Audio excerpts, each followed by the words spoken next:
Bismillahirrahmanirrahim. Assalamualaikum warahmatullahi wabarakatuh. Perkenalkan, nama saya Herunisa, NPM 1006060318036 dari program studi farmasi Fakultas Matematika dan Ilmu Pengetahuan Alam.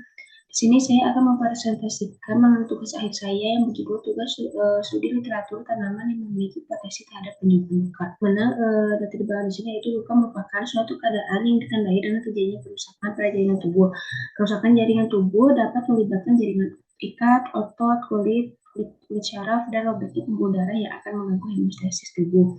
Di mana proses penyembuhan luka sendiri yaitu suatu proses fisiologi yang melibatkan komponen-komponen berupa sel dan substansi kimia yang dimana ini diperlukan di dalam proses inflamasi, angiogenesis, dan deposisi kolagen. Tanaman yang berhasil sebagai penyembuhan luka itu yaitu untuk mengobati pengobatan disebut oleh masyarakat biasanya disebutkan dengan obat herbal yang diartikan sebagai sediaan bahan baku yang dibuat dari tanaman dan mempunyai khasiat terapi atau khasiat lain yang pastinya sangat berguna untuk kesehatan tubuh manusia.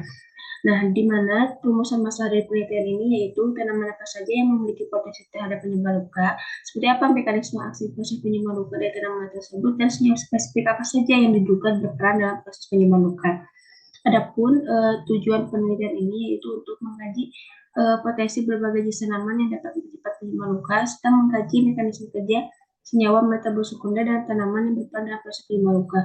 Adapun manfaat dari penelitian ini yaitu untuk menambah wawasan, pengetahuan, dan informasi mengenai berbagai tanaman yang berpotensi membantu mempercepat proses penyembuhan luka. Penyembuhan luka itu terdiri dari 4 tahap. Yang pertama ada fase hemostasis, di mana pada fase ini itu terjadi penghentian pembuluh darah atau penyempitan pembuluh darah, terjadi peningkatan pangkatan platelet, lalu platelet itu bekerja untuk menutup kerusakan pembuluh darah.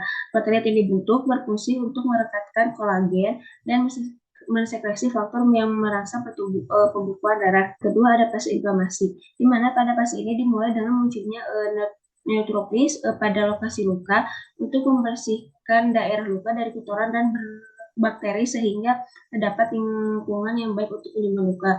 Nah, terjadi juga pada fase inflamasi ini yaitu aktivitas makrofag yang dipicu oleh pelepasan faktor platelet. Makrofag sendiri akan memproduksi berbagai growth factor yang dibutuhkan dalam produksi matriks ekstraseluler oleh fibroblast dan pembekuan neovaskular lapisan.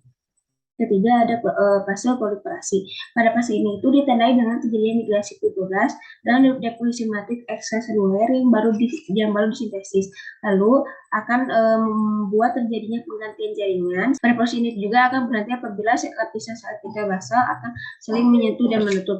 Yang terakhir ada fase pematangan. Pada fase ini itu untuk menyempurnakan terbentuknya jaringan baru yang kuat dan bermutu. Jadi perubahan bentuk, padatan, dan kekuatan dihasilkan jaringan pelut yang pecah tipis, lemas, dan mudah digerakkan di dasarnya. Dan terjadi perubahan dalam susunan serat kolagen menjadi lebih terorganisasi. Metode penelitian. Nah, metode pada kasus ini saya menggunakan metode studi literatur review dengan mencari beberapa artikel dari beberapa pencarian. Nah, total artikel yang ditemukan lalu disaring sesuai kriteria screening inklusi dan eksklusi. Nah, nanti setelah itu artikel yang sesuai itu dikumpulkan, terdapat 10 artikel lalu dilakukan pelaporan hasil dan pembahasan. Nah, di mana di sini terdapat tabel yang merupakan tanaman yang memiliki potensi penyembuhan luka yang terdiri dari tanaman atau bagian yang digunakannya, senyawa aktif, metode pembuatan ekstrak, metode uji hasil penggunaan, mekanisme aktif, serta daftar pustakanya. Di mana di sini saya sudah mencantumkan beberapa tanaman yang terdiri dari 10 tanaman. Hubungan antara metabol sekunder dengan fase penyembuhan luka, ada fase hemostasis, fase inflamasi, fase proliferasi, dan fase remodeling. Di mana kalau sendiri itu berperan pada fase hemostasis itu sebagai asingen dan pada fase proliferasi berperan sebagai reepitelisasi. Yang kedua ada flavonoid. Flavonoid itu di fase inflamasi itu bekerja sebagai anti-inflamasi dan antimikroba, dan pada fase proliferasi bekerja sebagai anti-inflamasi dan reepitelisasi. Nah, pada saponin pada fase inflamasi itu bekerja sebagai antimikroba, dan pada fase proliferasi bekerja sebagai epitelisasi. Dan terakhir ada tanin, pada fase hemostasis itu berperan sebagai astringin.